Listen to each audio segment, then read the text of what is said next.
a look at several Hugel hoops in progress. Those are being dug. This one has been dug, right? Over here, we have one loaded up with some wood. We're going to put more wood in it, and it's being flooded with water that will soak into the wood, and it acts as a natural sponge. It's a self-watering system. And then over here we have a completed design covered with leaves.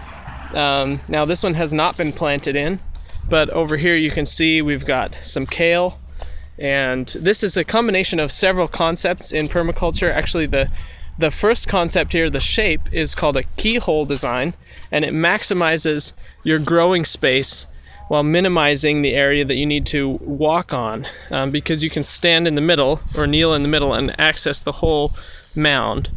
And later on, right now that's not an issue, but later on when we've got stuff growing in between these mounds, then that will be a space-saving function. We'll be maximizing our growing space.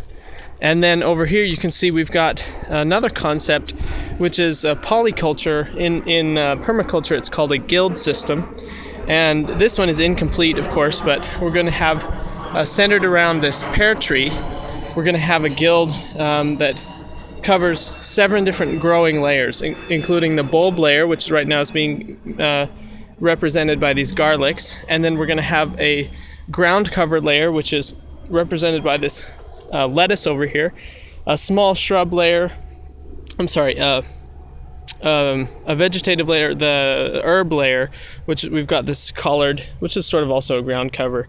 Then there are other layers. There's a shrub layer, then there's a small tree layer, of course a larger tree layer. We're not going to have that in this particular guild, but there's big trees over there. That way you can design this system so that certain plants which are beneficial for each other will be working together, and you get more food out of the same amount of space, and you don't have to do as much of the mulching and the fertilizing and some of the other things that we just so naturally think of as part of agriculture. So that is the Hugel hoop design that we're working on here at Karma Acres Farm. Bye.